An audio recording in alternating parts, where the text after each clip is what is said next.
د ساده عمر خپې خوروي. نبی علیه الصلاة والسلام فرمایي البزازة من الایمان، ساده ژوند تیرول دا د ایمان نښه ده. پرتعیش ژوند تیرول دا د ایمان نښه نه ده. ساده ژوند تیرول دا د ایمان نښه ده. او ساده ژوند څه ته وایي؟ چې د خپل بساط مطابق ژوند تیرې. خو مونږ مقابلې اغوستي یو، مونږ خودنمایي اغوستي یو، مونږ ځان ښودنې اغوستي یو. نن فلانې داسې دی. نو زه به ما نه هلته چې یو کس تپوس وکړي دا څنګه سړی دی؟ ما دا داسې سړی چې ورته ووایي چې فلاني دومره پیسې وګټلې 100 روپۍ 50 روپۍ 100 روپۍ، نو ما په ده ځان درته به راشي. ځکه دی ما داسې خدای والی دی چې دی نه غواړي چې څوک دی وګټي. دی وایي چې دغه هم زما وی او دغه هم زما وی او دغه هم زما وی. نو بیا خو ته داسې ویلی شې لکه د خدای چې دا ټوله دنیا زما وی. نو ټوله دنیا خو یوازې د الله ده. نو باید چې ته د خپلې سترګې مړې کې په هغه لږ شي چې الله تعالی تعالی درکړي دي. کړي قرآن کریم کې الله فرمایي چې الهاکم التکاثر حتی زرتم المقابر. تکاثر باب تفاعل دی او تفاعل کې خصوصیت د مفاعله ده. د علما حضرات ناست دي او مفاعله کې مقابله ده.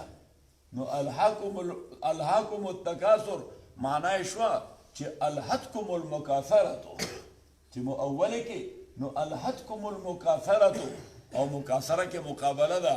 چې مال ډیرولو کې کومه مقابله ستاسو روانه ده، بیړم دی غرقه کړې ده. دې تاسو غافله کړي یې، جاهلان یې درته جوړ کړي دي. او یو سړی چې سره د پوهې ځان نه جاهل جوړ کړي نو خو بیا ځان تباه کوي په خپله. نو که اوس یو سړی په رڼا سترګو باندې په کنده کې ټوپ وایي، خپې ماته شي املا ماته شي، نو څوک به بلیم کوي؟ ځان دې بلیم کوي. په کار چې په مخ راکېږي چې دا جهالت ما کړی دی. نو الهاکم التکاثر. او الله تعالی فرمایي چې دا تکاثر او مکاثره یا دا مقابله د کثرت یا د تکثیر مال تاسو کله پورې کوئ؟ شیخ صاحب رحمت الله علیه فرمایل وی دا د دنیا سوردي دا سوردي ده چې څوک ترې راکوزېږي نه. او یې د دې اډه نه معلومه چې خلک به ترې کوزېږي کوم ځای، اډه نه ده معلومه. اوس موږ ټول د دنیا په دې ګاډي کې سواري یو، څوک دې ګاډي نه راکوزېږي چې بس دی دغه کافي ده. څوک؟ نو الله تعالی هم د انسان دغه فطرت ښیي حتی زرتم المقابر، چې تاسو دا مقابله تر هغې کوئ منډې ترلې تر هغې وایي چې سوی ملا بابا خواته نه رسولی. کوم ځای ده؟ چې سوی مقبرې ته نه رسولی، څو پورې مړ شوی دی. نو تر مرګه هر یو سړی لګیایي هغه د مقابلې د غم اخیستی چې دا پیسې د دې بل سړي نه زیاتې کړم، دا پیسې د دې بل تربور نه زیاتې کړم. الهاکم التکاثر حتی زرتم المقابر.